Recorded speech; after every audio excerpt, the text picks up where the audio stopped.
New graphic and everything. Tell us about it, Joe. So I brought him back, put a little bit of neon on there, kind of make things pop a little bit, updated the timer. And we also have the lovely PF Chang's logo there for everybody to see. And it says La Cantera. I was working on that. And also we have the logo now in the upper right-hand corner of the overlay. You can see PF Chang's La Cantera there too. So I hope Sean likes it. Yeah. Most definitely. Tweeting out there that the show's about to start right now. I like the title of today's show. Yeah. The eye test. What's up, Jonathan Perez? Good morning. And we have Grandmaster Chota. Good morning. How you doing? Thank you all for joining us. Good morning, fellas. Yeah, it was a long weekend, dude. Joe, do you like this backdrop for me today? Yeah, it looks better than what you normally see. At least you have a little, nod to the Spurs in the background. I'm hoping that you didn't frame your 1099s or your W2s there. No, put them on the wall. Not yet. But I do have some Spurs stuff here. I've got the Wemby Rookie of the Year card. I've got my Wemby Funko Pop. Nice. Guess where I'm headed? Where you headed? I'm gonna go to Austin September the 6th. What's going on there? They're having a concert out there. It's called Bat Fest. And one of the bands that me and one of my good friends like, Silver Sun Pickups, is gonna be the headliner. So I was like, maybe we should go. And he's like, yeah, let's make it happen. So we're heading to Austin the weekend of September the 6th. Sounds fun. Welcome to another episode of the Area 210 podcast with Mike Jimenez and Joe Garcia. Make sure to subscribe and hit that like button. Join the discussion as we broadcast to you live from beautiful West San Antonio. And remember to tip your hosts as it helps the show grow. What's up, San Antonio? What's going on, South Texas? This is the Area 210 podcast. My name's Mike Jimenez. That's Joe Garcia. We go for about an hour and a half talking sports, pop culture, nostalgia. We're going to hit all three today.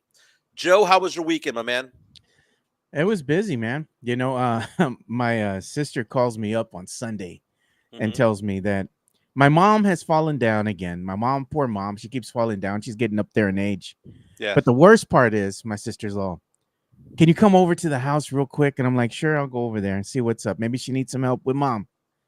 Dude, my mom let the yard go, man. And she has a big yard. Oh, no. Bro, all this rain is no joke. I'm going to need some help, man. Because that yard, it looks like a jungle, bro. And I'm like, there is no way that push mower is cutting that. I'm probably just going to have to pay somebody $200-$300 to come in with one of those commercial mowers and just mow that lawn. Because I had a lawnmower. I had my lawnmower in the back, right, of my caddy. Yeah. And I had my son with me. And I'm like, well, we'll just go ahead and make a dent in this and see what we can do. And then it rained to top it all off over there. My mom lived over there by Trader's Village. And me and my son was like, man, it looks like a jungle. This ain't gonna do nothing. I'm like, machete that thing, man. It was bad. It's beyond the lower the lawnmower, let the blade come up and then cut it down and then go over it, right? It's gone beyond that, right? Yeah, but, that's brutal. Hey, I love today's show title, Joe, and I love the Spurs logo behind me. By the way, I moved upstairs. Chica was working in the office yesterday. This is actually kind of like my man cave. I have a signed Drew Brees autographed football there. I got my Saints coasters. I've got my David Robinson bobblehead. I have a Jose Altuve bobblehead in this building here. We'll decorate this. I got this Dia de los Muertos Saints. There you go, dude. Let me ask you this, Joe. Before we get into Spurs talk and asking about the eye test, what do you do with these Crown Royal bags? Do you keep them? Nah, dude. You could keep them for, like, if you're gonna put something in there, but mostly just throw it in the garbage, dude. Why are you going to keep them for? Chica was throwing it away yesterday, and I was like, baby, why do you throw them away? She goes, you have a collection. Yeah, throw it in the garbage, man. Well, you know what we got to do? We got to recognize our boy, Alex Noriega. It was his birthday over the weekend. Yeah. 48 for Alex Noriega. He was at the Rangers Astros game there at Dakin Park. Found it interesting that he showed me some photos of that. He sent some photos. He wore Rangers gear to Dakin Park, where the Astros play, formerly known as Minute Maid, right? Yeah. So that brings up a question, Joe. Have you ever worn the opposing uniform at an arena? Like, I'll be honest with you. Like, I've worn Spurs gear. I wore a Spurs jersey at a Rockets game at the Toyota Center here in Yeah, I've done Seattle. that Right? before. Okay, Yeah. it's interesting, right, to do that. Yeah, I've worn a It Boston Red Sox jersey when I went to go see them play the Houston Astros. really. Yeah, I give a damn, bro. I say, you kiss my ass. You kiss my ass. You know. No, that was fun. My dad and I, Section 101, which, by the way, I did not know this, but in Houston, if the Spurs are playing, Section 101 is Spurs section. The entire it's kind of like a football stadium for college football where you have like a quartered off area for fans of the opposing team. For some reason, Spurs fans flock to Section 101 at the Toyota in Houston. So I found that to be pretty interesting. Yeah. Joe, I survived my first escape room experience this weekend. I Escape had room. never been to one before. Went with Chica, went with her son's girlfriend, and my daughter Ava. We survived. We solved the riddle at the end. But man, it was nerve-wracking, Joe. I had never been through an experience like that before. I'm not saying it was the greatest experience, but I'm glad that I did it.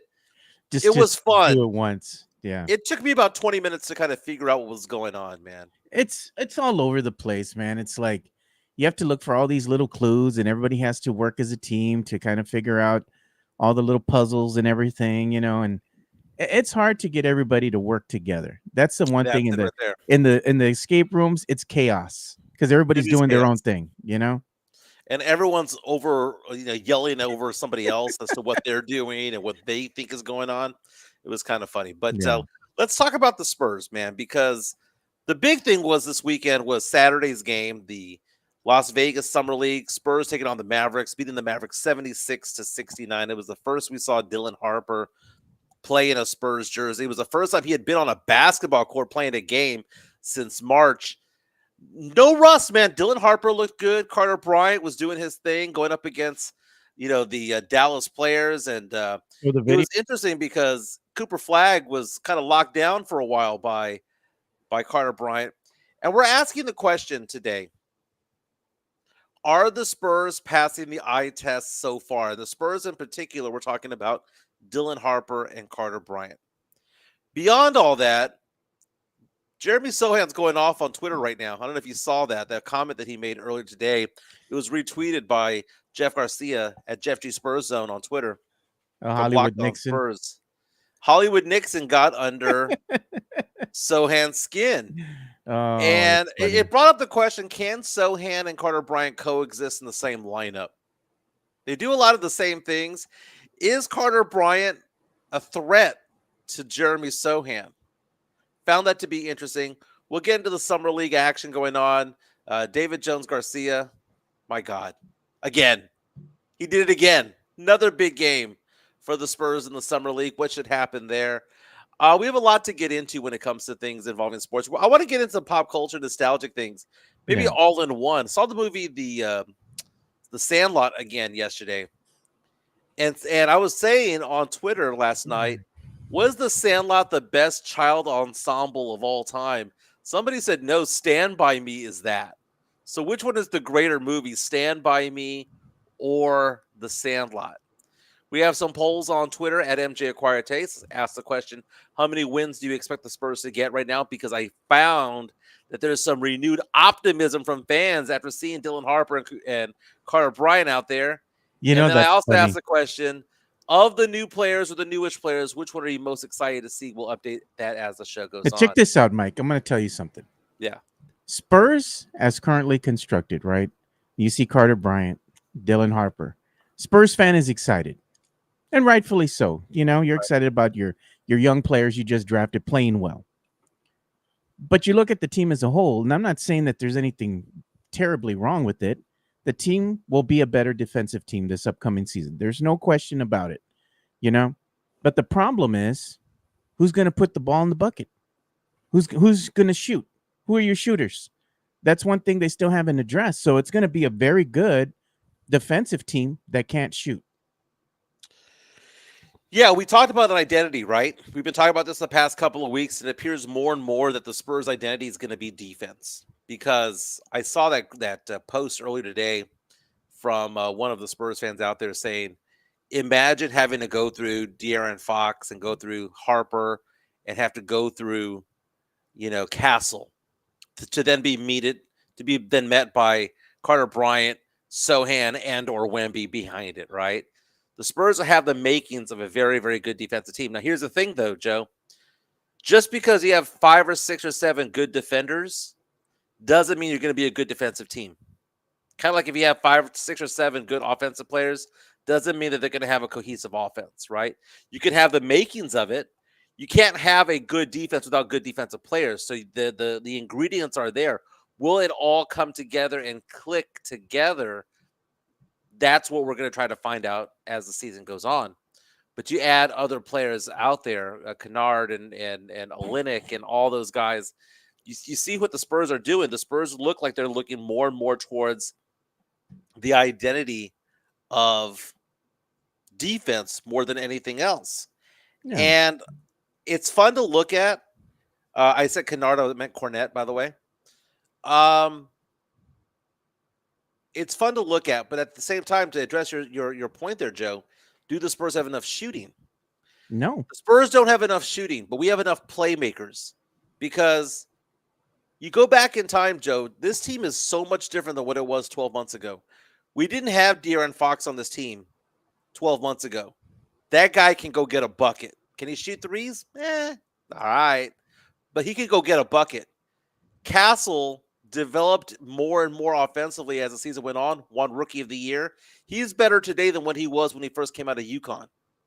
Dylan Harper is the truth. We saw that.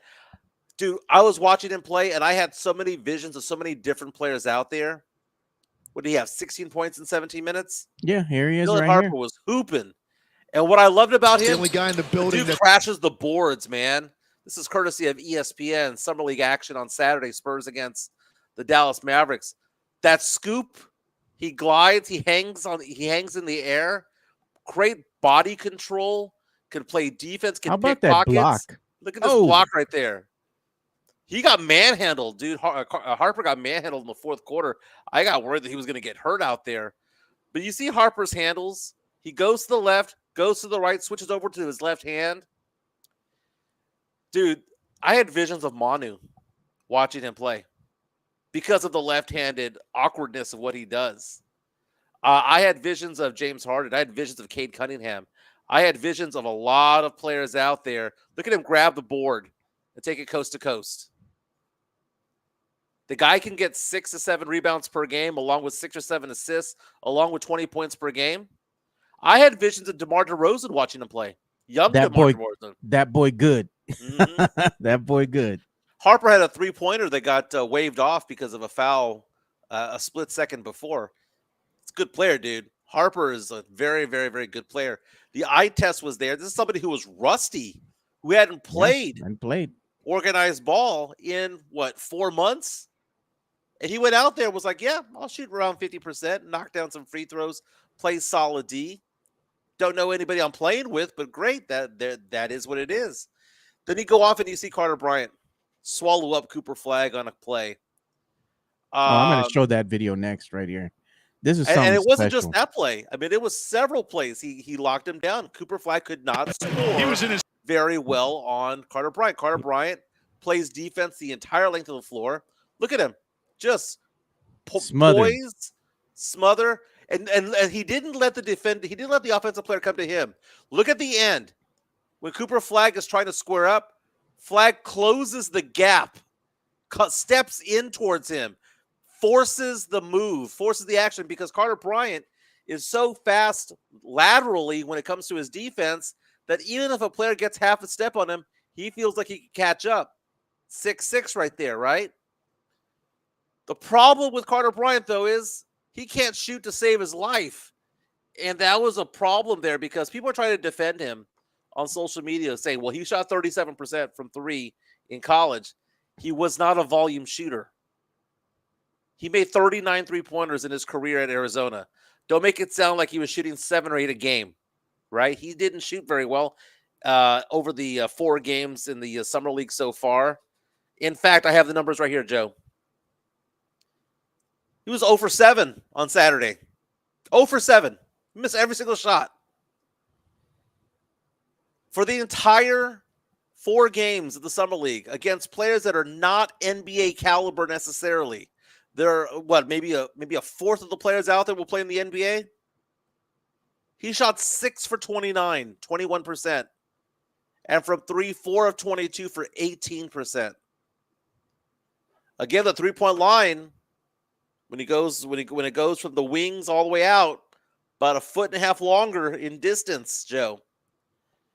Carter Bryant passes the eye test defensively, but offensively just looks, I don't want to say he's a broken shot because he doesn't. He doesn't have a broken shot. He just has no offensive bag, man. He has athleticism. I am hopeful. I am more hopeful for Carter Bryant today than I was the Summer League that Jeremy Sohan played his rookie season. Because Jeremy Sohan, you knew just watching him, he had no shot. He had a broken ass shot. It had to be rebuilt. He had to be taught. Here's how you handle the ball. Here's how you shoot the ball. Yeah. But what's up with these Sohan stands, bro? A lot of these Spurs fans, they goofy as hell, man. They stand up for Sohan so much, man. I don't get it, dude. Like I get like having your favorite team, like your favorite person, your player on the team, Right. but I mean, it is what it is at this end. Sohan, he's a good defender, probably one of the best defenders we have on the team, but is he like the best player we have on the team? No, man. Right. And they act like he is. That's what I don't understand. Some of y'all goofy, man. Yeah, I like that too. PTS TV, Sith coming out saying Kawhi developed a shot. And again, Kawhi is the only guy in the Spurs universe the last 15 years who developed an offensive bag. And here's the thing. The idea that, I'm going to rewind that a little bit. The idea that Kawhi developed a shot is also BS as well, okay? The dude averaged 15.5 points per game his senior year in college. Let's not act like he averaged 6 points per game, 6.5 like Carter Bryant. He didn't average 9 points like Jeremy Sohan did. The guy averaged 15.5 points on like 46, 47% shooting, okay? He developed a little bit better of a 3-point shot. That's about it. The idea that the Spurs fans have that Kawhi Leonard had absolutely no offensive game coming into the NBA is one of the biggest Spurs myths of all time. Stop it. Stop it. He had some game coming in. Stop it. Carter Bryant, on the other hand, people are comparing him to like, well, didn't they develop a shot for Bruce Bowen? Joe, he literally had one shot. That was the corner shot.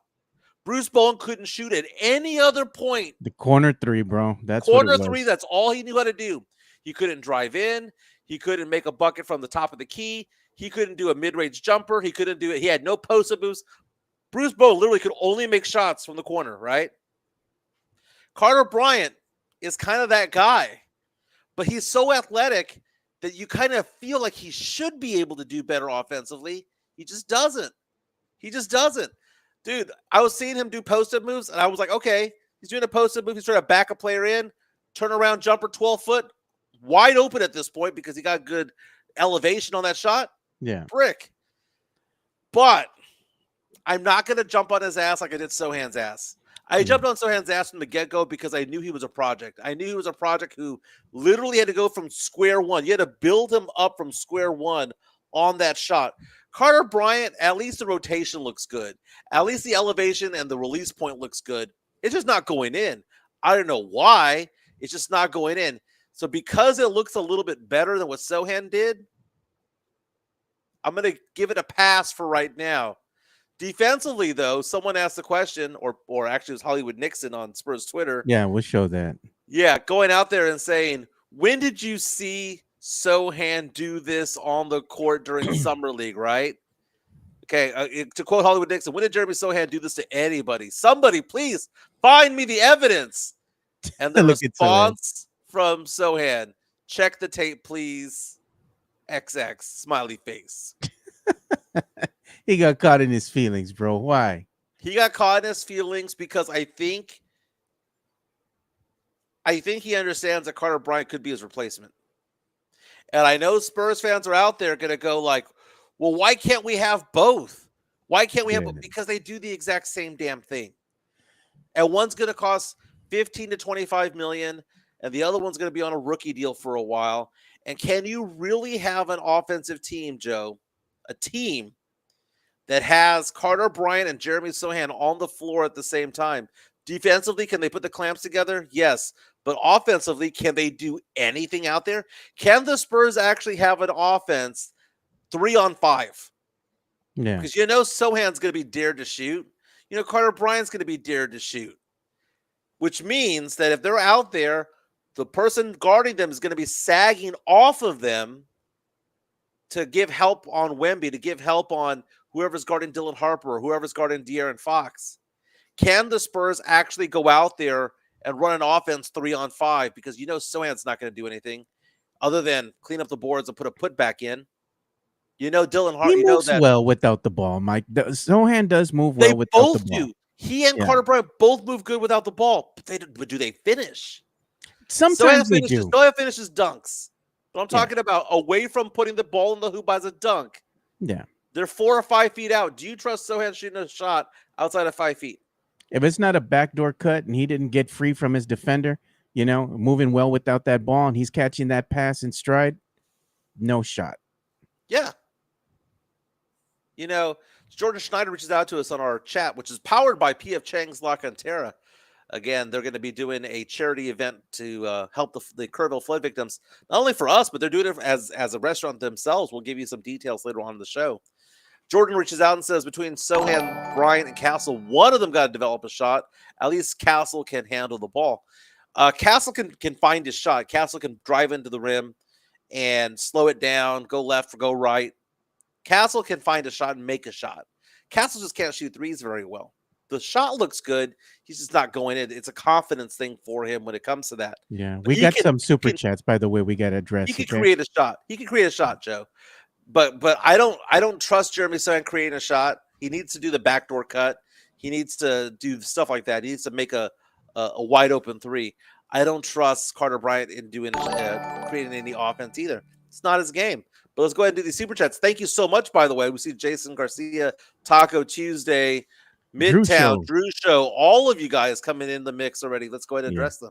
Money talk. Here comes the money. So we got this $1.99 incoming super chat. Appreciate you, Midtown, Texas. He wants me to do the Matt Lerma voice. Don't make me fun of Sohan. That's the Matt Lerma voice. Oh, we're not going to see the photo, Joe? No, we're not going to see I'm the still photo. with you, Sohan. I have to pull that one up. I don't have it ready right now. I don't think. Let's see if I have it ready. Yeah. Stop making fun of Sohan. I'm not a Sohan. And I'm not a Sohan stan. But I'm going to stand up for him. Matt right now. Come. Matt is kind of like the Homer Simpson gif of him in the bushes, Jeez. backing into the bush.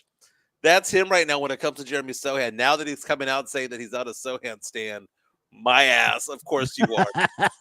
And then we got the incoming super chat from the Drew Show, $5. Thank you, Drew. Go ahead. Yes, Mike. says what else can we do about Carter Bryant? But wait for him, download the Bruce Bowen operating system. Spurs fans would love him if he had pink hair. That is a great comment there, Joe. Because, and Drew Show, thank you so much for the support. Because I kind of feel like looks come into certain things and personality comes into things. I made mention at San Antonio Sports Star back in the day, and I also made mention here on this Area 210 podcast that I thought that Dak Prescott gets away with a lot. Why? He's a good-looking dude, and he has pretty people privilege. And I said that, and back in the day, and I was called an ass for saying this, that if Dak Prescott looked like an ugly quarterback, like Quincy Carter, if he had Quincy Carter's looks, he would have been ran out of town and wouldn't be making $60 million per year. But What's the matter with Quincy, bro? Huh? What's the matter with Quincy, bro? He wasn't a looker. Put that helmet back on, brother. I know. But if you look at Jeremy Sohan does that with normal hair. Just a dude. But everyone gets all excited because he's got the pink hair. He's got the blue hair. He's got the green hair, the gold hair. He's the next Rodman. Remember that? He's the next Kawhi. No, dude, he's just a guy that plays above average defense. Yeah, I'm still waiting for Matt Lerner to go to a Spurs game. I'm not a Sohan stan, but I'm gonna buy you a wig of the same color of hair that Sohan has. If Matt does go to a game, let me know. I'll buy you the wig, and I want you to wear it. Wear it to the damn game, courtesy Wear of the me. wig. Jesse Yeah. A saying Quincy Carter catching strays. Damn Quincy. Hey, we got another incoming super chat from Yeah. Jason Garcia here. Thank you, Jason. There you go, Mike. He says, Yeah, "Can we Jason make?" Garcia says, "Can we make the Drew Show the unofficial bank of the Area 210 podcast?" Thank you, Drew. We Hey, appreciate Drew, we you, my appreciate friend. it, man. We And look appreciate at it. we got a big incoming super chat here, man. Look at that. Here comes the money. Taco Tuesday, Mike, And $9.99. Bones saying, "I'm over the Sohan slander. Dude plays every role ass of him. He is a power forward and never gets to play his actual position. Defense is half the game, and he is very good at that. He is good at that. He's Very good. I mean, you can be very good when Wemby's right behind you, right? But here's the thing. It's not slander. It's okay. Maybe I was a jackass 3 years ago when he first got drafted by the Spurs in 2022, right? Pledger would always call me a big jackass about it because he would always say, "You're not even giving the guy a chance." But I saw what I saw. I saw somebody who had no offensive game. He's never going to have an offensive game. Yeah. Jeremy Sohan will never have an offensive game. He will have backdoor cuts. He will fill the breaks, all that stuff. The only time he'll ever have an offensive game, Joe, is when you and I are there sitting in the fifth row. That was the one time he had a game, and it was almost like he saw us there, was like, "Here, I'm going to throw down 35. He Ryan." threw us the finger, Mike. He says, "F those MFers. I'm having a good game today." Yeah, exactly. Hey, we got another incoming super chat. This one's from the Drew Show. Thank you, Drew. Appreciate you, man. He's saying the difference between Sohan and the hair dye on his fourth season and Carter Bryant now is I don't think Carter Bryant will pass up open threes like Jeremy. Okay, so how do I say this without being contradictory and getting the chancla? I have oftentimes said, and I post this on Twitter all the time, you develop a game in high school and in college. You don't develop it in the pros. Okay? Again, the idea that Kawhi Leonard suddenly magically got an offensive game, an offensive bag when he started playing for the Spurs is a bunch of pop-loving nonsense. He knew how to play offense coming into the league. He just got better at shooting the three a little bit better. Chip England helped him out. No different than when Tony Parker got a better floater or a better three-point shot with Chip England, right? But they went from being okay to good. You can go from okay to good. You can be from good to okay, good to great. What you can't be is nothing to something. That's the problem, is that Jeremy Sohan had absolutely no offensive game come into the NBA, and it's going to look like he's having this massive improvement when he went from nothing to something. The thing about it is that I look over at Carter Bryant, shot 37% from three, 37.1, 37.2% while he was in college in Arizona, knocked down 39. I think he was 39 for like 105 or something like that. That's a good percentage. The problem I have, Joe, is that percentage is based on just over 100 3-point attempts. Yeah. Well, you know, he wasn't a volume shooter. He averaged 6.5 points per game. He wasn't shooting 5 or 6. Like if you look at Dylan Harper's shot attempts, you can look at him and project him out because the guy shot so many attempts. Carter Bryant didn't shoot very often, man. He shot 2 3-pointers per game. He shot six shots per game. He wasn't a shooter. So even you can look at his percentages and say, well, he shot 37%. Isn't that good? Yeah, I mean, it's pretty good. It is good. But there's no long track. That's almost like getting excited about a batter who's batting 400 after 100 at bats when there's 500 at bats in a season. Here's the thing, that's though, the point Mike. I'm trying to make. Look at this. Is Carter Bryant ever going to be asked to play point guard? No. Why did they do that to Jeremy? That's the only gripe I have, you know? It's like, why would you do that? It's Pop's genius, because at the time I was told, man, Pop sees something in this guy. And what did he do, man? He ruined his confidence. Let the brother play his natural position, you know? Like, no. You drafted him, you knew what you got in him, and then you make him play these other positions he's not comfortable with, put him at point guard, which was stupid. He I'm just sticks like, out like a sore thumb, and it's not because of the hair. I'm gonna tell you why he sticks out like a sore thumb. It's because Wemby doesn't want to play his natural physical position, which is center. Right? In a perfect world, you have him play center. You have a Sohan type player play power forward, and then you have a Carter Bryant or Vassell or a Harper play the 3 or whatever, right? Whatever you want to do with that. But Wemby doesn't want to play there. Doesn't want to play down low. Wants to play inside. I mean, wants to play on the outside. So if he wants to play on the outside, it forces the Spurs to put a center down low. Cornette, Cornette on a Olynyk. It forces them to put somebody down low. And then what happens, Joe? What happens? It puts everybody out of their natural order, their natural position. And what you have to do is be better at multiple positions. The thing is that defensively, so he can guard multiple positions defensively, but he can't play multiple positions offensively, which is why he's difficult to play for. Yeah. We're hoping Carter Bryant's not going to be that guy. Yeah. More incoming super chat coming in from the Drew Show. We got another one here. $2 from the Drew Show. He says, there for Bryant, better than Sohan. Go Sohan, gone. Gone. What's his name? Know what? Gone. And you know what? Creation is his name. Yeah, you look at this. We have another super chat coming in from Drew Show saying, let me get that one. Money talks, baby. It says, nobody is asking either Jeremy or Carter to be a volume shooter. Shoot open corner threes, rebound, the miss, play deep. Better to shoot and miss than not. Okay. But the thing is that, and I appreciate we appreciate the support there, Drew. The thing is that someone needs to put up buckets, man. You can't have these guys out there one-dimensional. And all these people were saying, well, defense is half the game. Is it really?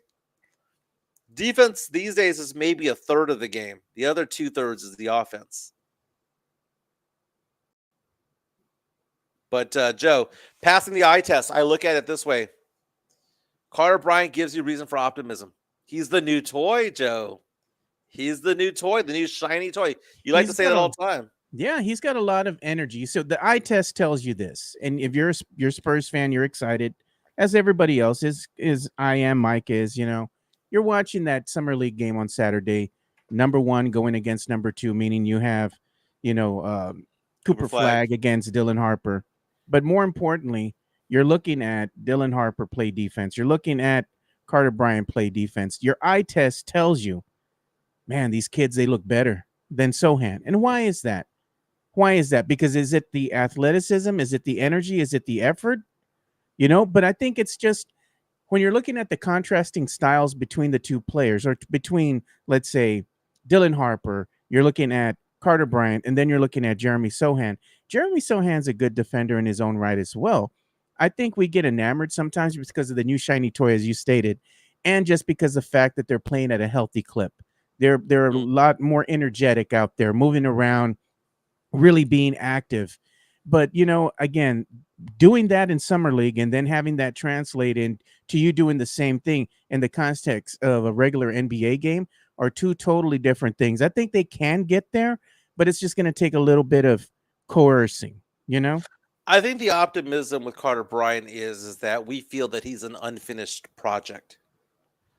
But when you look at a Sohan, you look at a Devin Vassell, you look at Keldon Johnson, who have been with this team for a while, we know what we've got, right? We know who's there. Lerma. He's back, Mike. Oh, wait. I'm still with you, Sohan. Says, LOL, Sohan has no offensive game except for that time we saw proof in person. Y'all sound like clowns. One game out of the 200 he's been in? Leave Sohan alone. I'm not a Sohan stan, but I'm going to stand up for him. Okay, he had one good offensive game, and we're going to hang our head on that one, right? Come on, man. Yeah, how is it not Lerma Sohan? He says he's not a Sohan stan, but he really is. And the brother ain't got no Sohan jersey. How the hell you got no Sohan jersey, bro? He stands up for him like he's Sohan's girlfriend or something, man. That's weird, bro. That's weird. And look, we got another incoming super chat from the Drew Show. Here comes the money. He says nobody is asking either Sohan or Carter to be the volume shooter. Okay, we had that. He said volume shooter or corner threes rebound. He goes, the misplay D, he goes, better to shoot than not. Okay, we said that already. So we appreciate you. We read your super chat twice, Drew Show. Thank you. Uh, yes. So let's talk about the optimism of the Spurs fans right now. It's a lot of optimism. We've gotten amped up, and right now I have a poll at MJ Acquire Taste posted 2 hours ago asking the question: your expectations for the Spurs this season. Again, reminder: last year's record was 34-48. You can choose between 34-40 wins, 41-45 wins, 46 plus, or worse than last year. And Joe, right now, with 135 votes in, it's a tie at 44% between 41-45 wins and 46 plus, which means that 88% of fans expect a 500 or better record as of right now. Yeah. Now, I also asked a question: which new or relatively new Spur are you most excited to see and follow this upcoming season? Luke Cornett, Carter Bryant, Dylan Harper, or De'Aaron Fox? I'm surprised by this, Joe. Who do you think was the number one answer? The most excited to follow this year of a new or relatively new player? Fox, Harper, Bryant, or Cornett? What do you think the number one answer was, Joe? And if you could place your vote. I'll say it's going to be Dylan Harper, but it's De'Aaron Fox. De'Aaron Fox. Isn't that interesting, Joe? That Spurs fans are still looking back and going, yeah, I know we're excited about Dylan Harper. He might be the truth. We know that Carter Bryant can lock down defenders. We know that Cornett's is a 7'2" guy to back up Wemby. But we still have De'Aaron Fox. It's almost like we forget that we got that all-star, that fringe also, the guy that can average 26 points per game. But we got him on this team, and then he was hurt all last season. Look at this. This is the other results from your poll here. Yeah. Your expectations for the Spurs this season. Last year's record was 34-48. Me, I voted specifically 41-45 wins. I said team is currently constructed. They're probably going to wind up winning anywhere between 43, maybe 44 wins if they stay healthy. I'm at 44 right now, dude. I'm at 44, 45. Why is Spurs fan? Some of them think that this team is like a 54-win team or something like that. I think that if all things go perfectly for the Spurs, there might be a possibility of getting in that range, but you would have to have like the perfect health. You would need to have a perfect gel between the players. You would have to have so many different things go right. What's going to happen with the Spurs, though, is that they're going to start off hot for a few games, then they're going to get cold, and then they'll get heat up again in January. Then they'll make the push for the play-in and playoff. The reason why I say that is because it's still a new team. They need to learn how to play with each other. They need, De'Aaron Fox needs to show what he can do healthy. Is Sohan better? Is all those video clips, is it real? Is Dylan Harper ready to go day one? And if so, how many minutes? Is Vassell going to be okay with his role? Is Wemby going to knock down three-pointers at a better clip than 31%? If they can all get a little bit better incrementally, Joe, and then that defense starts to come together, I'm not saying that it's going to happen. I'm not saying, the Spurs are definitely going to be a 50-win team. What I am saying is that the ingredients are there for something special, but the ingredients are also there for the Spurs to also win just 38 games. It can go either way. It just depends on how much rapport they build with each other. Now, Joe, filling out the rest of the lineup there, Joe, if you can go onto my Twitter account, I just reposted that clip from ESPN. Remember, we're talking about how Stephon Castle was the only guy that wasn't there for the first game of the Summer League there in Las Vegas. He was there for the second game, Dylan Harper's first game. And what was interesting was they were asking him all these questions. They gave him like 5 or 6 questions out there, a lot longer of an interview than they normally do. But they asked about David Jones Garcia, and they asked what it was like to see him out there because, again, Jones Garcia just balled out yet again. He's making the most out of his opportunity out there. And you look at what he's doing out there, scoring 25 points and then 25 points and then going out there against Dallas. I have his stats right here. He went 8 for 15, knocked down all 3 3-point attempts, 21 points, 5 assists, 5 rebounds. And they asked Stephon Castle what he thought about Jones Garcia. And I loved his reaction. I had to record it and post it on Twitter. Here's what he had to say, courtesy of ESPN and ABC. And then just lastly, David Jones Garcia has been fantastic through Summer League. What's impressed you about his play? That's my guy. I actually played the training camp, Summer League with him, and that's where I met him at. He's hilarious, first of all, but, it's been good to see him just, play great basketball. It's an animal. You could do play-by-play for Mark Jones. I might be able to. Well done, versatile. Thank you so much, Stephon. We wish you best luck this upcoming season. Congratulations on all your success. Thank you. I appreciate it. So Castle coming out and saying, that's my guy. That guy's funny. So now you say he's funny and that's my guy, and that I've known him for more than a year. That is building more confidence in me that he's going to go out there and actually make this team. Not as a two-way, but as an actual player on this team. Because, again, if the Spurs don't sign him, someone else will. He doesn't belong to the Spurs. No doubt. And that guy is going out there and just making bucket after bucket after bucket, has the swagger, knocking down threes like crazy, Joe. We talk about how we don't have shooters. Well, there's a shooter right there. And people are asking on the chat, which is powered by PF Chang's, asking the question, where are his minutes going to come from? They're not going to come from anybody. He's going to be a bench guy. His insurance. He's an insurance policy, man. Right. But if you don't get him, somebody else will get him, and then he'll be their insurance policy. Look at right now, as currently constructed, Garcia, he's probably going to be a third option anywhere he goes. Any team signs him. Right. I mean, and that's not saying that's a bad thing. You get some time to learn a little bit, kind of show the coaching staff what you have. And then when you get limited run, you get your limited minutes, you go out there and make the most of it, show them what you can do. And they'll be like, Mira, dude can ball. Maybe we should give him more minutes. Do you know what it reminds me of, Joe? No. Remember Spurs fans for about 15 minutes a couple of years ago got super excited about Rob Dillingham? I remember the that. guy's just Dilly. a bucket. He just goes and gets a bucket, and the Spurs got him at 8, and then the Spurs traded him and his rights away. And Spurs fans got all pissed off and bent out of shape. Well, guess who he reminds me of? Jones Garcia. Reminds me so much of him. And what I saw from the announcers there on ESPN, they said this guy's an NBA player.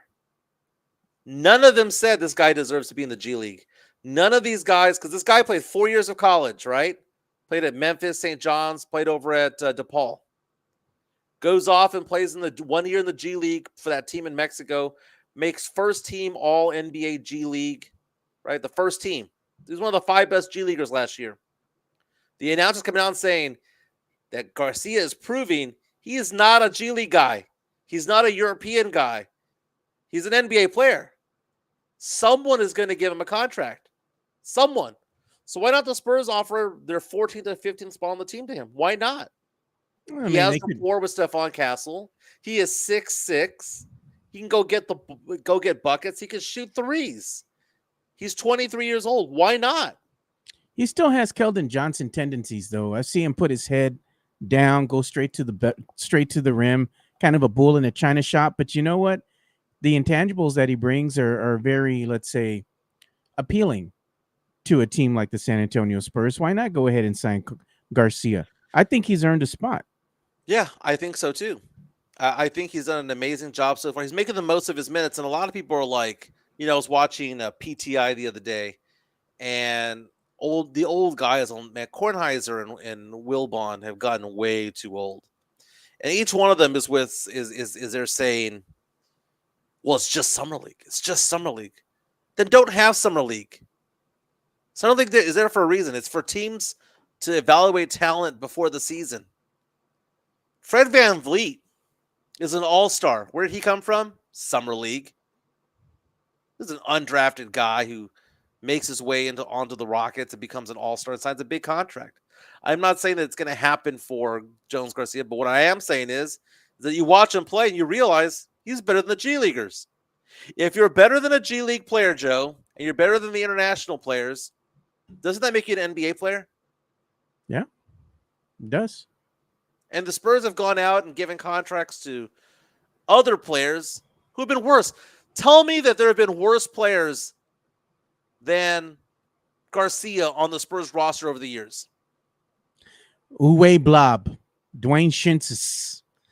Dude, Come on, man. I mean, there's been even recently, you can look at players and go, man, I would rather have this guy at the end of the bench than this guy. I mean, we've seen so many first rounders come through. Dude, it's just so funny. You look at Garcia play. He is playing with a confidence and a swagger of a mature player. Why? Because he played 4 years of college, man. He played 1 year of the G League. And guess what? He excelled in all areas there. It's fun to watch, man. It's fun to watch. Chris Orozco reached out to us on our YouTube stream or chat powered by PF Chang's La Cantera, saying Garcia is 100 times better than Bronny. He's in the G League. No lies detected there. Bronny James is damaged goods, man. Yeah. We're going to give some love to PF Chang's La Cantera. I saw that logo behind you, Joe. It looks pretty nice, man. You kind of gave them a bit of an Asian flair to them. Yeah, had to, man. I went ahead and updated the logo. Needed something a little bit more oomph to it, a little flair to it. I hope Sean likes it. But the chat is powered by PF Chang's at La Cantera. Yeah, they do a fantastic job, man. I was talking to Sean earlier today about it, and I was telling him like all the things that we have going on. We want to have that event over there at PF Chang's to benefit those who are at the Kerrville victims. PF Chang's is having a dine for a cause. They're doing their own thing, right? So they're going to do one with us, but they're going to do their own thing on Wednesday, July 16th, which is this Wednesday, over at the PF Chang's Central Texas location. So all of Texas is taking part of it. 100% of profits being donated to some sort of charity out there. PF Chang's has asked for us to create to come up with a charity, and I interviewed one of those charities today. I interviewed the Kerrville Community Foundation for the Hill Country. Want to get your impression on this, Joe, because I haven't talked to you about this. I donated to them personally last week. Yeah. Just when this whole thing went down, I wanted to find a good charity. About a week ago, I made a donation to Community Foundation for the Hill Country. I spoke with them this morning at 8 a.m. They told me that they have raised already $30 million and that they dispersed the first $5 million on Friday. Here's where they sent that money to, Joe. They sent $500,000, two $250,000 checks to two community volunteer fire departments that were destroyed by the floods. Jeez. Say that our areas need to have a fire department, $250,000 to each of them so that they could rebuild their firehouse. They gave $62,000 to churches who are currently housing displaced victims, giving them food, giving them bedding and all that stuff, right? They've given $500,000 to an organization that's going to offer interest-free loans to people who live there and to businesses out there. And they gave money to the Chamber of Commerce as well, who's going to be providing some assistance when it comes to rebuilding the businesses that were lost due to the flood. They have $25 million to spend. So we're going to be looking at them. We're going to be looking. Oh, they also gave a huge donation to the Salvation Army as well. So we might be working with them. We might be working with the Salvation Army. I'm going to call the Salvation Army this week, and we'll iron out the details. Get with Brad. Brad is a contact over there at the Salvation Army. Yeah, Brad's a really nice guy. He does a lot of the things over with Mike Taylor in the building. Speaking of which, happy belated birthday to Rudy J. Yeah. Rudy J had his birthday over at Slackers Sports and Arcade Bar. Pretty cool. Hey, speaking of arcades, Joe, I have found here in this area over here, and there's one in San Antonio. I go to Diversions in San Antonio when I want to play old school video games, right? That's over on San Pedro, where San Francisco Steakhouse used to be back in the day. You go in there, you put $20 in the machine, it spits out a lot of tokens, and you play the tokens, right?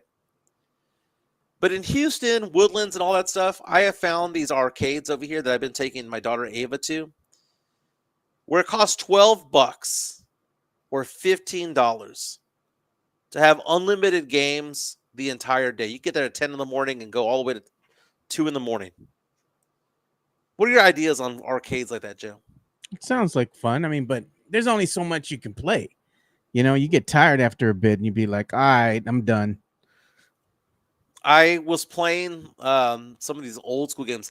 Man, these games I used to play at Ingram Square. Remember when Ingram Square, not Ingram Park Mall. Ingram Park Mall had its own mall back in the day, but Ingram 4, which was right next to Joe's Volcano. They had a theater over there. And I used to play track and field, elevator action, 10-yard fight, Contra, Rampage, All all the those old school. games back in the day, man. It was so much fun. Remember, I showed you a video. I had sent a video to you of what was it? New like I guess a bar / arcade that opened up here in San Antonio. I told you we should go and check it out, man. Which one? The one that I sent you in the video in the chat. It was like another video. It was a link to it. It's a new one that opened up. I think it was over there by the San Pedro area. That one actually looked pretty good. And it's like you get to play not only let's say old school arcade games. They had like skee ball, and then they also had like those kind of like the digital jack. What do you call it? Digital what do you call them? Those little machines that you play over in Vegas, the slot machines, the digital slots. Yeah. They had those as well. So they have like a variety of stuff. Hey, Joe, go on my Twitter account. I posted a photo of what's coming to Vegas this week. And I found this to be funny because I don't know the rules yet, but I can see this being very exciting, especially for women who go with us to Vegas, right? So if I take Chica out there, if Steph goes out there with Spernandez, for example. She's there right now with him. Yeah. So you take a look at the games that are being offered. Apparently, I was reading this article on the Las Vegas News and Review, and they basically said that new games were approved by the Nevada Gaming Commission for casinos. And one of them is an Uno-based game, table game. Yeah. And then we have poker houses that have like Texas Hold'em, 7-card stud, games like that. That maybe, just maybe, you can go and start playing Uno over there for money. Joe, telling you, man, it's a new thing, baby. It's a new game. Well, here's the thing. Let's be honest about what this is. So Uno is opening the doors to its first ever Uno Social Club in one of the gaming capitals of the world, which is Las Vegas, Nevada, at the Palms Casino Resort. It says one lucky winner and a guest. They have a chance to stay, play, and go wild in one of the most colorful suites in town from Friday, July 18th through Sunday, July 20th. And of course, this is where you're going to see the beautiful Uno casino, or not the Uno, but the Uno table, should I say? The social club. In the casino, yeah. But now I think Harrah's Casino is going to be the one that has the Uno, and the Palms are both going to have the Uno event full time on the tables out there. The other thing that they're doing, Joe, is that they approved a 5-card Pai Gow. I love playing Pai Gow. It's a slow man's game. It's a slow burn. It's a 7-card game, but in order to speed it up, they're offering 5-card Pai Gow. And then there's a new bet that's going to be allowed at casinos over in Vegas that is going to be involving craps. So what craps does, they have what's called an all tall, all small, Joe, where you have to knock out every number before you throw a 7. Now they're offering an all hard ways bet, which is if you get hard 4, hard 6, hard 8, hard 10. If you hit all 4 of them before you roll a 7, 165 to 1 odds. Nice. I like it, Joe. I like it. Hey, so Mario Cavazos was telling me that there's a video that he sent. So he wants us to share this. This is actually some video that social media influencer, I guess, locally in town, was sharing about a good experience that they had with PF Chang's. I'm gonna go ahead and play this because, again, we want to give a nod to PF Chang's, and for those that are watching, they're a sponsor of ours, good friend of ours. Sean Quintero is the manager over at the PF Chang's at La Cantera. So here we go. Antonio, when's the last time you had dinner at PF Chang's? We took a shopping break to grab some food and drinks over at PF Chang's in La Cantera. You have to give their drink specials on the weekend a try. They have a Mai Tai or a margarita for only $8.99. The Mai Tai was actually really strong, so I much preferred the margarita, but I could see how both would be perfect for a hot weekend day. If you and your family can't agree on something to eat family style, I highly suggest trying their $16.99 dinner special. There's something for everyone to eat here, so next time you're hungry while you're shopping, you know what to do. I'll see you around town. And there you go. Very Nice. nice, man. Very nice. The edamame right there, man. That is Chica's go-to snack when it comes to the appetizers, man. She loves edamame. I am big into the pot stickers, man. Give me an order of pot stickers. I'll be all about it, man. You know what I was going to talk to you about too? Over the weekend, I went to go see that Superman movie, right? Yeah. Was it any good? New Superman movie. So I'm kind of like intrigued about it. All right, let's go ahead and see what it's about, because they're trying to go and take it in a different spin besides the same old rehash of a Superman film that you've seen in the past, origin films and all that. The GOAT to me is the original Superman with Christopher Reeves way back when. Still Right. holds up, still good, So I went to go see this, open-minded, have you? All right, let me see what's happening. Bro, movie has its moments, but I got to tell you, man, it feels like there's no fluidity to it. It's like you're being thrust in the middle of a movie that you really doesn't really have a beginning, a middle, or an end. It's kind of like just pieced together all over the place. They have characters that make no sense in the film that are very forgettable, background characters, mind you. There's a lot of things going on with the film as a whole. The introduction of, these other metahumans and whatnot, because I'm not going to ruin anything. And they have the introduction of Superman's dog, Crypto, and all that kind of stuff. It was mid. Mm-hmm. It wasn't bad, but it wasn't great. It had its moments here and there, but they were kind of muffled, and there was few and far between when it did have its moments. It suffered just from a weak plot.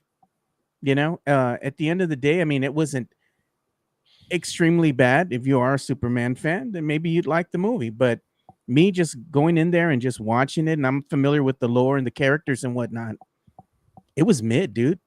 I'd Really? give it a solid 3 out of 5.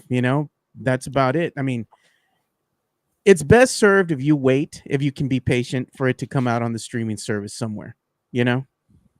Not something that I would go and pay to watch again. Yeah, it's very rare that you see a movie that's any good anymore at the theaters. I mean, we saw the Jurassic Park movie, right? I enjoyed it, but I didn't love it. Like Yeah. I thought it was fine. It was all right. I'm kind of debating whether I want to go see that Megan movie because I actually enjoyed the first one.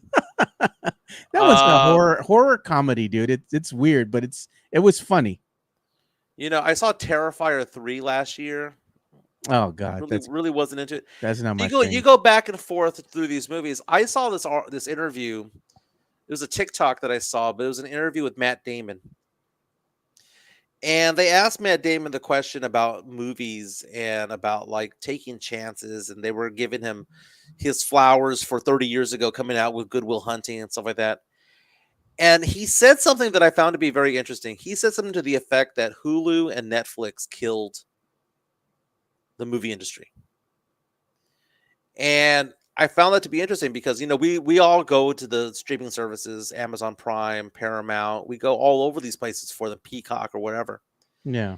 And he was saying that because so many people stay home to watch movies and they don't go to the actual theater, they're not making as much money as before. And he goes, so many people say it's because of woke culture or whatever crap they want to throw out there. But he goes, but the fact of the matter is that people are watching movies, they just watch them from home. And when they watch from home, they don't make as much money. So when you're not making as much money as a movie industry, as a studio, and you still have to market it, you still have to distribute it to the movie theaters, you still have to do X, Y, and Z. They were basically saying that only certain movies get passed, get approved, get greenlit. And the movies that get greenlit, Joe, guess what? Reboots. Yeah. Marvel gets greenlit. Man, Marvel's gotten lazy, dude. I mean, I'm looking forward to the Fantastic Four, but beyond that, just going out there and just in general, when you have a lot of these superhero films that keep coming out over and over, over and over, over and over, people are getting burnt out on it, man. You need to watch something different. You know what we need to do, Mike? When you're back in town and it's on a weekend, we're going to watch F1. I want to see what that's about. I heard good things about that one. I've heard good things about it too. Speaking of F1, I saw a TikTok yesterday that made me feel old as F yesterday. God. It was saying that Brad Pitt has now officially had a hit movie in his 20s, 30s, 40s, 50s, and 60s. Brad Pitt 60. What's this film that he came out in? Thelma and Louise. That was his debut, wasn't it? Yeah. Yeah. Thelma and Louise was his debut.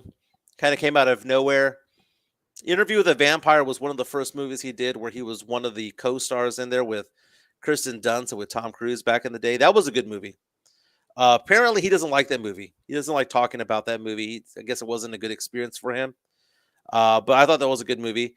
Brad Pitt's an interesting character. Have you seen those montages where it says that he's a weird eater?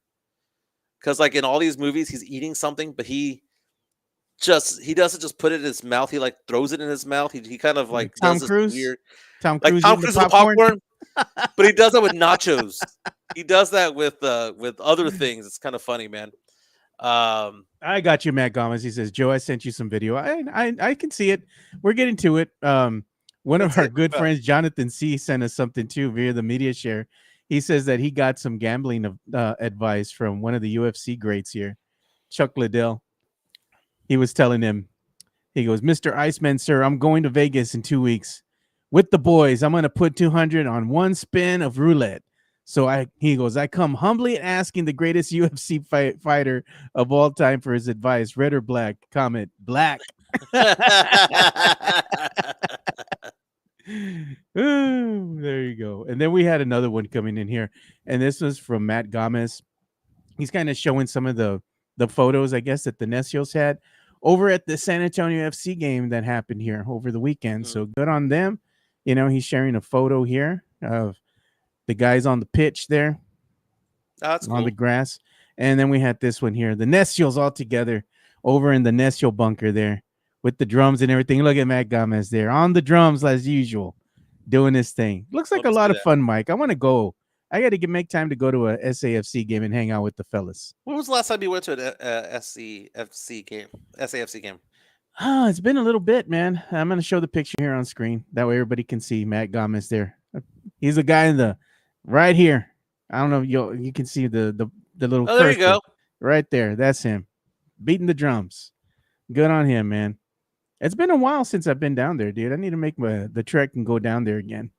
Go have some fun. It's been a couple of years for me, man. It really has. I haven't enjoyed it. I am gonna show that phone number there for the media share.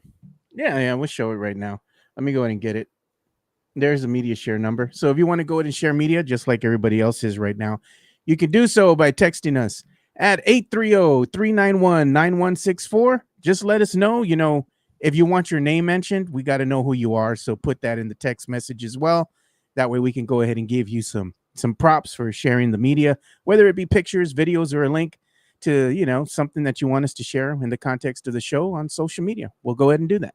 I just sent you a photo right now so we can say a happy birthday to one of our listeners or one of our subscribers there. Yeah, I'll get it here in a couple. Oh, there's the man. There's me with the Necio Club, Rafa. I recall Joe trashing the concession offerings at SAFC? Maybe they got better. I wasn't trashing the concession offerings. I was saying that they have good concessions. I like hanging out by the bar. I said they have the Burger Teca or the La Gloria. No, it was the La Gloria that they have out there. And they have another one. That one's pretty good. I don't mind that at all. The ones that the concessions are is going to be the Missions games. They're not all that. I mean, you get your local fare, hot dog, burger, soda, and a beer. Pretty much it. You can get other things, but it's too expensive out there. I think the SAFC actually, the Toyota field has better concessions. It's not bad. It's a fun atmosphere out there, man. I know there was a lot of hubbub earlier this year, just people crapping on, or the organization crapping on the tailgaters and the beer drinking and whatnot. But I understand they were trying to clean things up a little bit, but I didn't feel at any point that it was too bad in the games that I've gone out there, man. All right. I'm going to go ahead and share the photo. Yeah, happy belated birthday to Alex Noriega. He turned 48 years old. He's always in the chat, which is powered by PF Chang's. This is the photo I was telling you about, where that's Alex in the back left, his brother Joey on the back right, and their wives Jen and Annette. wearing Rangers gear. Look at divided because Jen, his wife, is wearing an Astros shirt. Astros. Meantime, Annette and Joey are there wearing Rangers gear there at Dakin Park. Pretty cool, man. Happy birthday, Alex, man. Love you, man. You're a good guy. Good guy. Joe, watched The Sandlot last night. Yeah. Chica's first time. And She people were doing it for you? she she thought it was silly that I was watching that movie because she goes, "Aren't you a grown ass man? Aren't you a grown up? Why are you watching this movie?" So I told her, I said, "This is a movie that I watched growing up, so just watch it with me." So she watched it with me, and she admitted that it was a cute movie, right? Of course, the area that gave her the most pause was Squints and Wendy Peppercorn. Shooters got to shoot, bro. What's wrong with that? But I told her, I said, look, I said, Squints is 11, man. We got to give him a pass. She agreed. If he was 16 or 18 years old, that would have been creepy. But because he was 11, we'll let it slide. Just being a little necio there with the fellas, and then he kind of winks at them and stuff, Yeah. Yeah. Good on him, So it's funny what ends up happening in real life with some of these people. The one who played the main character, the dorky character, he's been arrested like 3 times, man. For like disorderly conduct and stuff like that, right? I bet you he's one of those guys that's like, I was Smalls back in the day. I bet you he's that guy.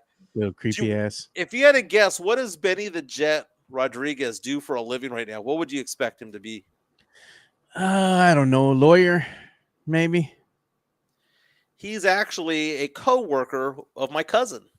Oh, really? He's a Los Angeles firefighter. There and he has been for many, many, many years. He was a child actor up until about 20 years old, hung it up, became a firefighter, and he's been doing that for his entire career. Yeah, everybody's saying the same thing. He's a firefighter, trash collector. Hey, man, there ain't nothing wrong with being no trash collector, dude. They pull in some bank, man. I wonder what Wendy Peppercorn does today. Who knows, man? Probably just laying low. Or maybe they make, what do you call it, appearances at cons, Is that I'm looking at videos of her right now. Yeah, she does the Comic-Con circuit. Looks the same. Age gracefully, if you can say. Yeah. Wendy Peppercorn. Very, very, very nice. So I brought up the question whether or not that was the best child ensemble of all time. Because I was thinking about it. I've talked about in the past how I watched The Goonies as an adult, and The Goonies sucks. It was fun as a kid. I enjoyed it as a kid. But as an adult, you go back and you watch the acting. The acting was crap. It was just bad acting. The Sandlot, though, dude, the acting was really good. You go back in time, that was a well-cast movie right there. And I asked if that was the best ensemble for children's actors out, for us. Yeah. Someone said Stand By Me. Will Wheaton. You had that one was Jerry good too. It had a O'Connell. good ensemble. Yeah. That was a very, very, very good movie. Wasn't Phoenix in there as well? Yeah, I believe so. He was in there as well. Good movie, Joe. It's kind of hard to compare the dramatic acting of Stand By Me compared to the comedic stylings of, The Sandlot, but both very, very good movies, both A++ all the way through. Someone on our chat earlier was saying The Outsiders. That's another good one as well. That's a good one too. Can't argue with that one. So it reminded me of Tom Cruise. I saw this interview about Tom Cruise. What was the guy that led the movie, the Twisters movie? He was like all over the place last year. Oh, I forgot the name of the actor. Yeah, he's still in a lot of films though, man. I know, man. My daughter hates him. My daughter, Gabby. This one is a funny ass movie, man. Drew Show. I've seen this movie. It was hilarious, dude. I used to watch it way back in the Men day, at Work? Man. Men at Work is hilarious, dude. Well, I was thinking of Glenn Powell. Men at Work. There's that line in the movie. There's two things in life you need to remember. You never mess with another man's woman. You never touch another man's French fries. Yeah. Or what did that guy say with that garbage collector? They're picking up the trash, and then he opens up the trash can, and there's that dead politician in there. And he says, Yeah. "Look at here. Somebody threw away a perfectly good white boy." Oh, That movie is man. so bad that it's good. It is, dude. It's funny, man. It's funny. So Tom Cruise telling Glenn Powell, when Glenn Powell got upset that he didn't get the lead in Top Gun Maverick, which went to homeboy from Whiplash. He said it's better to be a bit role in a great movie than the star of a bad movie. Just take the scene, just take the role. Take the lower role. Found that to be interesting. It's kind of like in basketball or sports, right? Would you rather be the star of a bad team? Would you rather be the third option on a team that's a championship contender? Two different things. Did you see what happened to the Houston Texans draft pick, Joe? No, I did not. What happened? So I'm going to look it up real fast, get his name. Houston Texans signed their second round draft pick to a contract, right? No big deal, right? You got the camp coming up, right? The problem is that when they signed him, they gave him a fully guaranteed contract. And his name is Jaden Higgins. He was the 34th pick in the draft, right? Came out of Iowa State wide receiver Jaden Higgins, taken number 34 in the draft, second round by the Houston Texans. They gave him apparently a 100% guaranteed contract. First time it's ever happened in NFL history. And now the players that were drafted around him in the second round are saying that they don't want to sign unless they got his contract. They're demanding. They're trying to body them. I saw this. Tom Pelissero of the NFL Network was saying that the Houston Texans broke the draft. They broke free agency because of all this. Your thoughts on the Texans giving a fully guaranteed contract to somebody? It is what it is. It's just like this. If you get hired, right? You get a new job and they hire you. And you go in there, and everybody welcomes you to the team. And what do they say? Somewhere eventually they're going to want to get into how much are they paying you? Yeah. That conversation always comes up. And some of the guys that have been there, and these poor bastards been there 3-4 years, and you come in right out the gate, and you're getting paid a couple more bucks than they are. Like, what do you do? Yeah. But that's the argument. Somebody's getting a fully guaranteed contract right out the gate, and you're not. It is what it is at that point. There's really not much you can do about it. You can have sour grapes. You can be upset about it. But at the end of the day, maybe the Texans just see something in the kid that they're like, we're going to go and lock him in. It happens, Yeah. I mean, and if you're picked 34, it's not like he was picked 48. He was a few spots away from making the first round. Exactly. Hand over fist. He makes a good point. Players should say, "I want his agent." What is that kid gonna say? He signs a fully guaranteed contract, and all the other ones that didn't get fully guaranteed contracts, he's gonna have your saying, Mike, make more money. Just make more money. That's what I gotta do today, man. Make some more money. Found it to be funny. Hey, you know what? I was gonna show some of this, man, because these are some of the highlights of the summer league that was going on with the Spurs. And look at this, Wemby taking pictures with the little kid there, man. With Keldon Johnson right there beside him, and then you have Carter Bryant doing the Lord's work here, and he's signing autographs for the kids.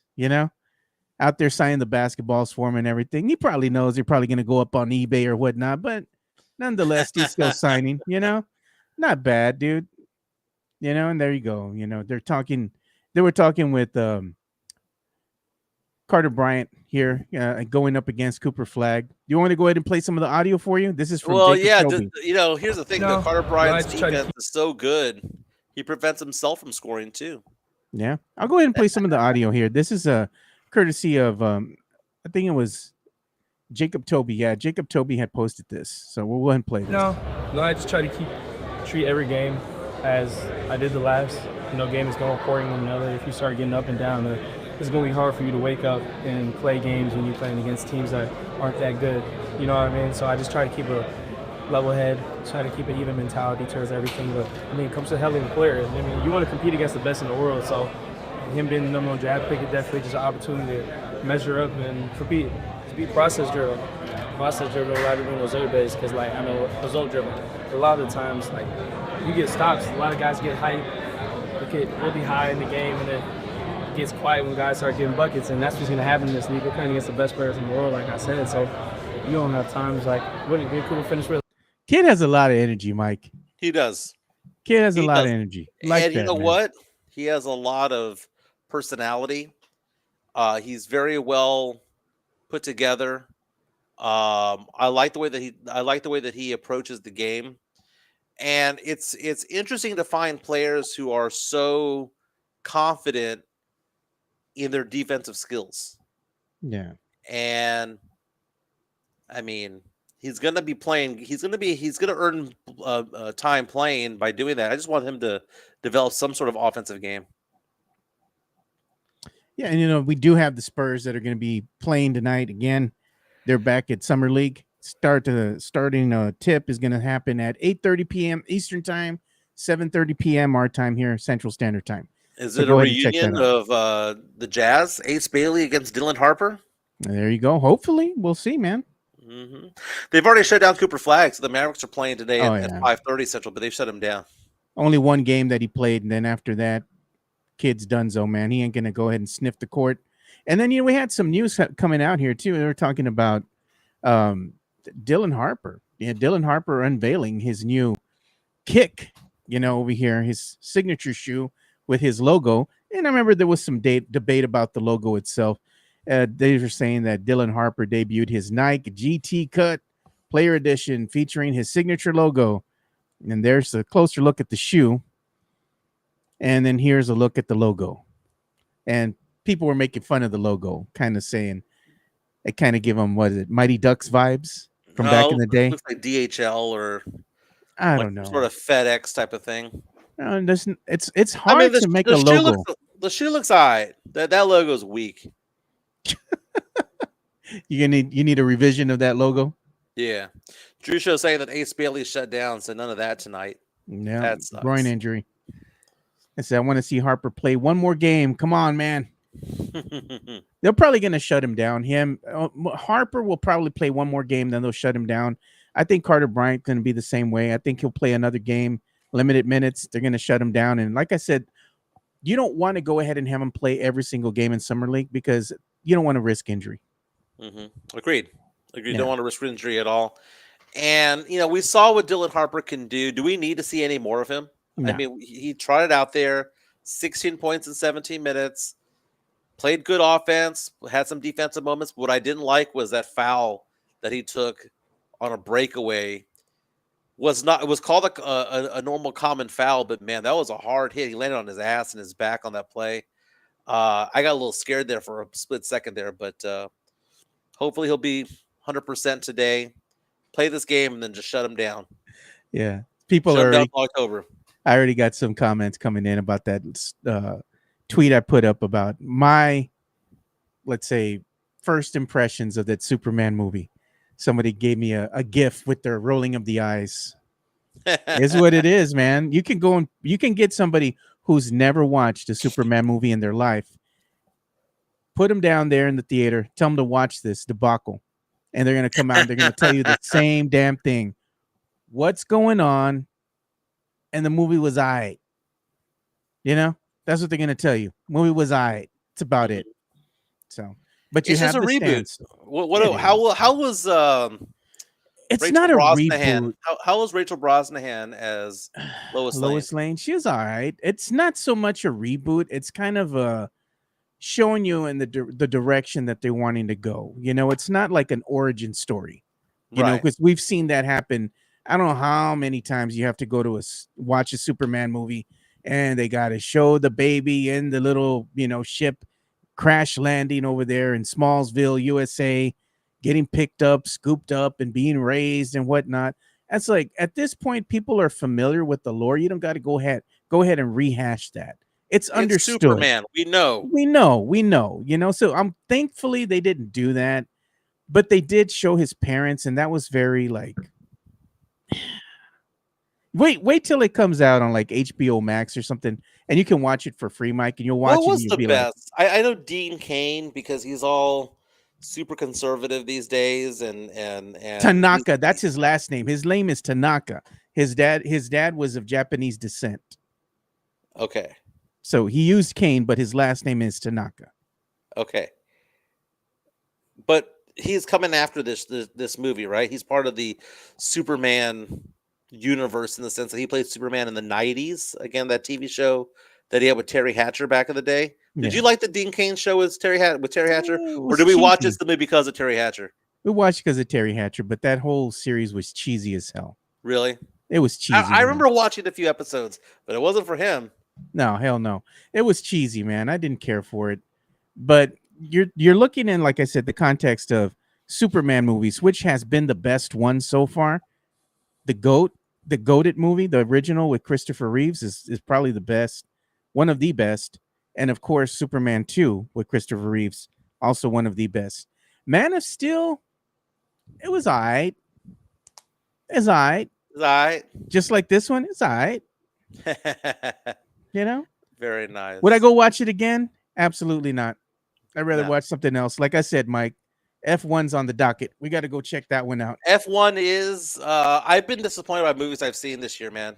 I was disappointed by Gladiator 2 last year, or was that earlier this year? I don't know, man. I was disappointed by Oppenheimer. I remember watching Barbie in the theaters. That one was kind of. There's not a lot of good movies out there anymore, man. Yeah. Look at Jonathan Pettis. He says, did you all see that episode of Locked on Spurs when Jeff is spitting game to that Ledger chick? I didn't see that. Lois and Clark, Smallville. All right. Yeah. Then. I Not don't know if you bad. ever got into Smallville. Did you ever see that back in I the heard day? it was good, and I saw a little bit of it, but I didn't really get into it. I gotta agree, man. Drew show Superman Quest for Peace is garbage. Yeah, after part 2, I stopped watching it, man. I watched the films, but they were bad. They were really bad. Mm. Yeah, I don't care for it. I like the logo, Joe. Pia Chang's La Cantera. That's our new sponsor. Go check him out. Sean Quintero is one of the big wigs over there. That's at La Cantera, kind of by Nordstrom, if I'm not mistaken. I'll be in studio, Joe, on Friday, if you're okay with that. Yeah, that's fine, man. Maybe we could go ahead and also get Spernandez on as well, be our Very correspondent, nice. because he is in Vegas right now. I don't really want to bother him too much, but I Yeah. do want to go ahead and pick his brain a little bit because he's there, boots on the ground, and he's seeing what's happening. So he's going to be the pulse. And he was saying that the Spurs fans, were quite excited to go ahead and Yeah. see Dylan Harper's debut. There's a lot of optimism when it comes to the Spurs, for sure, right now, when it comes to things. Now that we're seeing the team kind of come together, now that we see what we have with Dylan Harper, now that we see that we may have a defensive ace in Carter Bryant, now a defensive presence with Cornette. You see, an offensive scorer, someone who can spread the floor like Kelly Olynyk. Is it sexy? Is it Giannis? No, but it's going to lend itself to winning games. And at the end of the day, that's what we want, right? That's And what we we want. got breaking news, Mike. We got some breaking news here. What we got? Remember that one story that we had shared a while back about John Elway, right? And remember his friend that passed away tragically because of that golf cart accident. His friend fell off, hit his head on the cement, and tragically passed away. They're saying here, courtesy of Yahoo Sports, Denver Broncos legend John Elway will not face charges after an investigation into the death of his business partner and former agent, Jeff Spurbeck, it says, which occurred during a golf cart incident in April. So he's not going to be facing any charges. Yeah, I'm sure he paid off. Allegedly. Jeez, Mike. Allegedly. Now, it seemed like an accident, dude. I mean, when you saw the family go out there, like immediately, the victim's family saying that they thought it was an accident because the victim's family was there. They were on the cart. Obviously, alcohol was involved in some respect because there's video of them drinking beforehand. Yeah. But it wasn't like it was. It was probably just an accident, dude. Just an accident. Oh man, it was how tragic, dude. I mean, this is one of your best friends, and Mhm. to lose him in this fashion, like Yeah, that's something that you just can't recover from. You know? not good at all. Not good at Yeah, all. man. Condolences to the family, man. And also just want to go ahead and reiterate, if you want to go ahead and help the people that are recovering over there in the Kerrville area from the tragic floods and whatnot, they still could use some help. If you're thinking about going out there and donating money, I think one of the best ways that anybody can help is actually donating time, because these agencies out there could use your assistance. So you want to go ahead and help, man, maybe you can go out there and donate some time to kind of help with the cleanup or whatever else they might need. And don't forget that we're going to have an event there probably in the next 2 weeks over there. Sean Quintero, who's one of the managers over there at La Cantera, says that they're going to be doing something on their own on the 16th of July, which is this Wednesday, at all PF Chang locations. The one that we're doing is going to be specifically at the La Cantera location. Don't forget they have happy hour there from 3 to 6, and they have half price wine bottles, half price champagne bottles Wednesday. Wednesdays on Wednesday, man. So check that out. Joe, I got to get going to work. My phone is blowing up right now. Yep. If you want to show my number, 210-508-0369, 210-508-0369. If you have any needs for financial services, whether it be investments, insurances, long-term care. One of my clients and I were talking about a particular stock the other day, and I bought it. And I'm not giving this as a recommendation, but You buying crypto, Mike? I have crypto. I have some, but I'm not going to show it to you. But it skyrocketed today, and I just bought it like over the weekend. Nice. It is up. Let's see here. Today oh my goodness, man! My client's laughing. It is up today 80%. What is the old adage, Mike? Buy low, sell high. Yeah. Gone, brother. You're like, sell it. What the hell happened? Huh? How did it go from $3 a share to 8? I don't know, but I'm gonna check it out. 210-508-0369, 210-508-0369. We'll be back tomorrow. Go Spurs go tonight. They take on the Utah Jazz. No Yeah. Ace Bailey. Hopefully we see Dylan Harper. He is on a minutes restriction. I believe 20 minutes is the max for him. Yep. We'll be back tomorrow. See you guys. See you, boys. Peace.